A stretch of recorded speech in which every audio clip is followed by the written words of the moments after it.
రంగారెడ్డి జిల్లా చేవెళ్లలో ఎమ్మెల్యే కాలయాదయ్య పేదల సంక్షేమ కార్యక్రమంలో పాల్గొన్నారు. మండల పరిషత్ కార్యాలయంలో కళ్యాణ లక్ష్మి, షాదీ ముబారక్ పథకాల కింద 70 నుండి లబ్దిదారులకు 74,08,000 రిపీట్. రంగారెడ్డి జిల్లా చేవెళ్లలో ఎమ్మెల్యే కాలయాదయ్య పేదల సంక్షేమ కార్యక్రమంలో పాల్గొన్నారు. మండల పరిషత్ కార్యాలయంలో కళ్యాణ లక్ష్మి, షాదీ ముబారక్ పథకాల కింద 70,000 మంది లబ్దిదారులకు 74,08,054 రూపాయలను చెక్కులను పంపిణీ చేశారు. ఈ సందర్భంగా కాలయాదయ్య మాట్లాడుతూ సీఎం రేవంత్ రెడ్డి నాయకత్వంలో రాష్ట్ర ప్రభుత్వం పేదల అభివృద్ధికి అహర్నిశలు కృషి చేస్తోందని తెలిపారు. ఆర్థిక పరిస్థితులు క్లిష్టమైన సంక్షేమ పథకాలు నిరంతరంగా కొనసాగిస్తున్నాయని చెప్పారు. ఇందిరమ్మ ఇల్లు, ఉచిత విద్యుత్, మహిళలకు ఆర్టీసీ ఉచిత ప్రయాణం వంటి పథకాల ద్వారా ప్రజలకు మేలు జరుగుతోందని వివరించారు. స్థానిక ఎన్నికల్లో కాంగ్రెస్ అభ్యర్థులను గెలిపించాలని ప్రజలను కోరారు. ఈ కార్యక్రమంలో మధుసూదన్ రెడ్డి, దేవర వెంకటరెడ్డి, విఎస్ఎస్ మాజీ చైర్మన్ బల్వంత్ రెడ్డి, సర్పంచులు, ప్రజాప్రతినిధులు పాల్గొన్నారు. ప్రజల మద్దతుతో అభివృద్ది కార్యక్రమాలు మరింత వేగం సంతరించుకుంటాయని ఆయన పేర్కొన్నారు.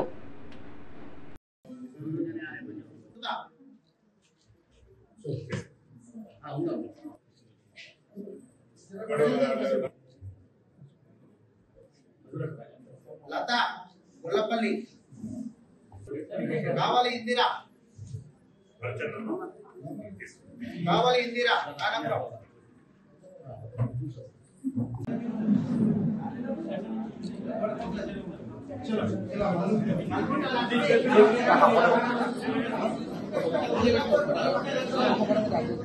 కచ్చవాడ మల్గర్ సునీత టమాటా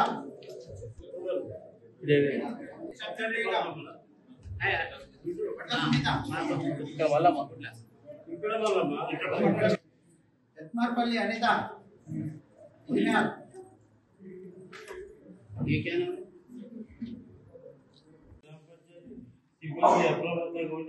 అవసరమైన చర్యలు చేపట్టాలని, ప్రజలకు భద్రత ప్రాధాన్యము, అత్యవసర పరిస్థితుల్లో స్థానిక అధికారులు సంప్రదించి వారికి అండగా ఉండాలని వీళ్ళందరినీ కూడా మనస్ఫూర్తిగా కోరుకుంటూ ఈ అవకాశం కల్పించిన మీ అందరికీ కూడా పేరు పేరు హృదయపూర్వక ధన్యవాదాలు చేస్తూ, మరి ఇలా ప్రతి పేదలకి కడుపు నిండా పౌష్టికరమైన అందిస్తున్నటువంటి తన మీద వాళ్ళందరికీ పేద ప్రజలకు అందిస్తున్న నాయకుడు ముఖ్యమంత్రి గారు.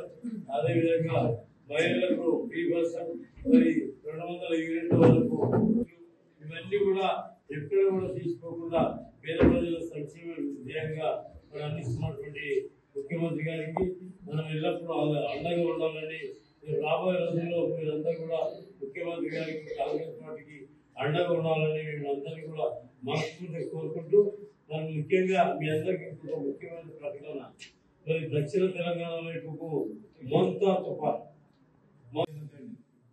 ఎందుకు చాలా గాలులు, వడగళ్ళు వీసేటటువంటి ప్రమాదం ఉంది.